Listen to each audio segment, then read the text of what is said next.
Hi guys, ഇന്നത്തെ video നമ്മൾ തുടരും സിനിമ കാണാമോ എന്നത്തെ വിശേഷങ്ങളാണ്.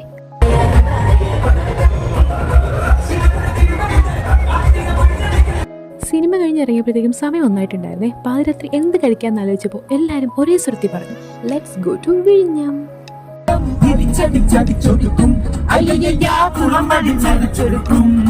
എത്ര പാതിരാത്രി വന്നാലും വിഴിഞ്ഞം ഇതുപോലെ ഓണായിരിക്കും ഗൈസ്. നമ്മളിന്ന് വന്നിട്ടുള്ളത് വിഴിഞ്ഞം സീപോർട്ടിന്റെ തൊട്ടടുത്തുള്ള അസ്മാക് റെസ്റ്റോറന്റിലേക്കാണ്. ഇനി കിടന്ന് ഉറങ്ങിയ ആള് റെസ്റ്റോറന്റ് എത്തിയപ്പോൾ കണ്ടില്ലേ, ഫുൾ. എന്ത് വേണം? കണവ് വേണോ? ഇങ്ങനെ നമ്മുടെ കണവ റോസ്റ്റും അപ്പവും വന്ന് ഗൈസ്. ഈ കണവെന്നൊക്കെ പറഞ്ഞാൽ എന്ത് സോഫ്റ്റാണെന്നറിയോ? നിങ്ങളുടെ നാട്ടിൽ ഇതിനെ കണവെന്ന് തന്നെയാണോ പറയുന്നതെന്ന് എനിക്കറിയില്ല കേട്ടോ. നമ്മുടെ നാട്ടിൽ ഇത് കണവയാണ്. അങ്ങനെ കണവ കൊതിന് നമുക്ക് കുറച്ച് കണവ് കൊടുക്കാം. പിന്നെ കൊഞ്ച് വന്നു, മീൻമുട്ട ഫ്രൈ വന്നു. അങ്ങനെ നല്ല കൊഞ്ചും കണവ റോസ്റ്റും മീൻമുട്ടയും കണവ ഫ്രൈ ഒക്കെ കൂട്ടി നല്ല ആസ്വദിച്ച് കഴിച്ചുകൊണ്ടിരിക്കുകയായിരുന്നു ഞാൻ. എൻ്റെ കോൺസെൻട്രേഷൻ അറിയാതൊന്ന് ഫുഡിലേക്ക് മാത്രമായി പോയി. അപ്പോഴത്തേക്ക് എൻ്റെ മോനോട് ഗ്ലാസ് പൊട്ടിച്ചു ഗൈസ്. അവൻ അറിയാത്ത ചെയ്തതാണ്, പക്ഷേ അവിടെ ചേട്ടന്മാർക്ക് നല്ല ബുദ്ധിമുട്ടായി കാണും പാവം. അങ്ങനെ നമ്മൾ അവിടെ നിന്ന് ഫുഡ് കഴിച്ചിട്ട് പെട്ടെന്ന് തന്നെ ഇറങ്ങിയായിരുന്നേ.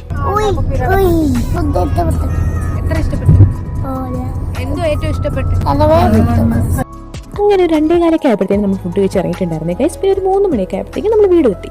ബിസ്ക്കറ്റ് ചോദിച്ചപ്പോൾ ഷുഗർ ഫ്രീ ബിസ്ക്കറ്റ് കൊടുത്തതിൻ്റെ ദേഷ്യമാണ് നിങ്ങൾ കാണുന്നത്. പുറത്ത് നേരം പല പറയുന്ന പിള്ളേർ വരുന്നതേ ഉള്ളൂ ഗൈസ്. അപ്പോൾ കുറച്ച് വെള്ളം കുടിച്ച് നമുക്ക് പോയി കിടന്നിറങ്ങാം.